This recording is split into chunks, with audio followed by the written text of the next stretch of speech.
tonight now, in a couple hours time, we'll be getting on the train again, and we're headed for Xining, the capital of Qinghai province. Now, I want you to just want to remind you, be prepared. This is going to be rather strenuous. This is perhaps the most grueling part of the entire month-long tour. Qinghai, we're up on the Qinghai Tibetan Plateau, over 10,000 feet. It's the largest province in China. It's the least populated province in China. It's one of the poorest provinces in China. It has the lowest GDP of any province in China.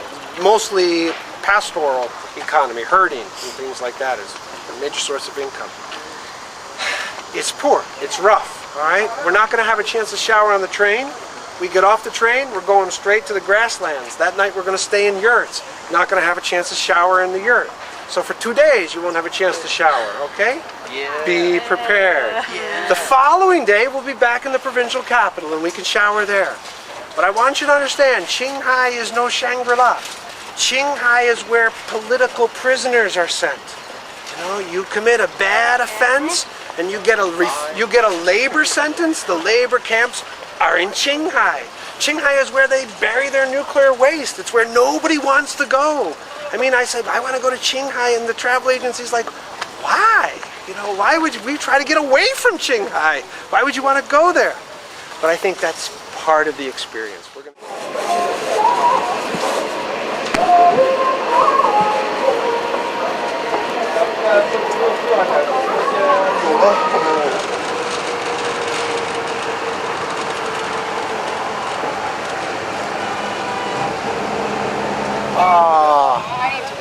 还有2个人在厕所。2个人在厕所。My ears are hurting. Poor Jack. Jack is suffering. Mr. Hunt. 在2000多年前I'm a bit lightheaded at the moment, but looks pretty interesting. The view is amazing. You can see like all the grass and everything, the mountains.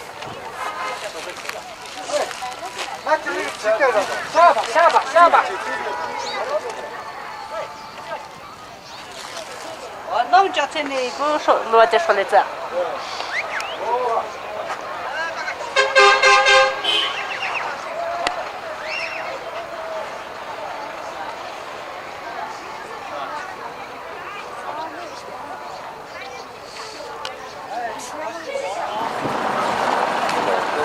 Maybe the water kind of cold. 12公里，形象的比喻相当于这个面积呢，就是4个香港或者是7个新加坡。 Here we are at Lake Qinghai, Qinghai largest lake in China. One of the highest. It's a saltwater lake, and it may well be the largest and highest saltwater lake in the world. Very pristine. Principal source of local economy. There's only one species of fish that lives in the lake. The water, you look over the side, the water is just almost pristine. Tell you the truth, I worry what it's going to be like in 30 years. Put up a couple of hotels and resorts, and we've made a mess of things than elsewhere in the world. So I'm glad we're here now.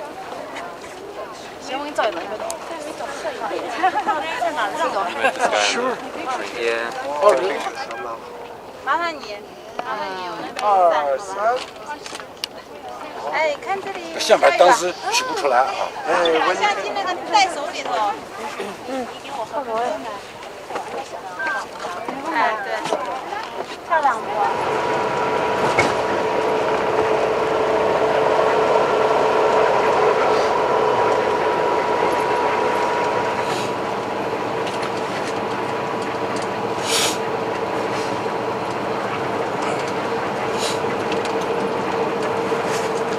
Now we're in Qinghai at the Jinyingtan grasslands, a little bit west of Xining, the provincial capital.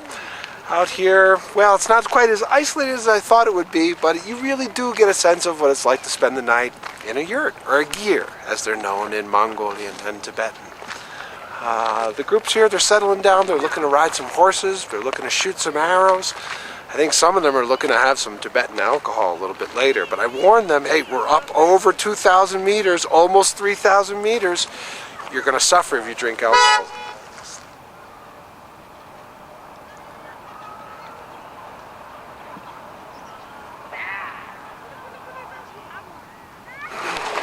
are very friendly. I find them to be a very warm and friendly people. There's a lot of history between the Tibetans and the Chinese, and it's not all warm and friendly. But I find them very, very warm and open towards most foreigners, particularly if you show them some respect. They have a lot of empathy towards Americans, a lot of curiosity towards Americans. You know, it's a pastoral society. These are people who, you know, traditionally didn't live in one place. Sure, you had segments of Tibetan society that, you know, that did. They owned land or they lived in monasteries. But many Tibetans traditionally were pastoralists, nomadic or semi-nomadic pastoralists, moving with the seasons and finely attuned to the ecology of the grasslands. As you can see here, these grasslands cannot support intensive agricultural production. So you need to attune your livelihood to you know, what you have to work with in a sense. And pastoralism this is one of the 5 biggest grassland areas in all of China up here in the Qinghai Tibetan Plateau. So I think the Tibetans in many ways share this sort of curiosity about Americans because of our sort of cowboy history in the far west. So when in Tibet, make like a Tibetan.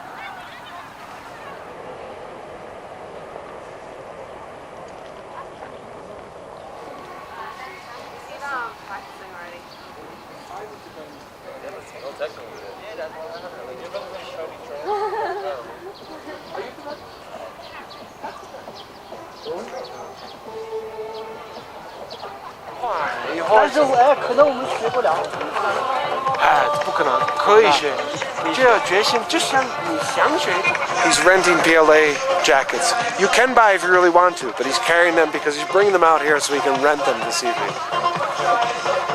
Very clever. He said it's going to get cold. It's going to get bitchin' cold tonight. I think there's a lot of people who are not prepared for this. They're taking this a little bit too lightly.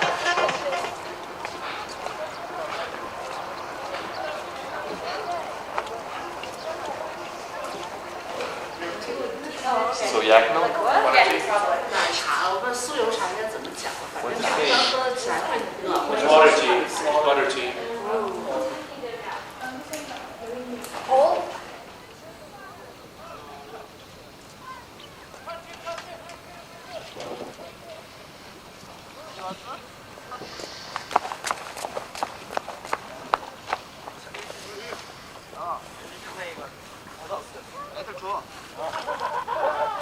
This is a Kong. This is it's a wonderful Chinese invention, very common throughout the northern part of China.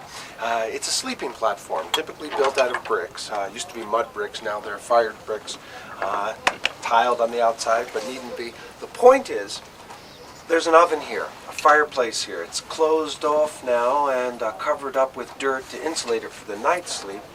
But you feed either wood or, today more commonly, coal, and it's drawn in here, and then there's a series of tubes and chambers that zigzag through this rectangular platform like a flue, and it provides a heat flow all through the night in the cold.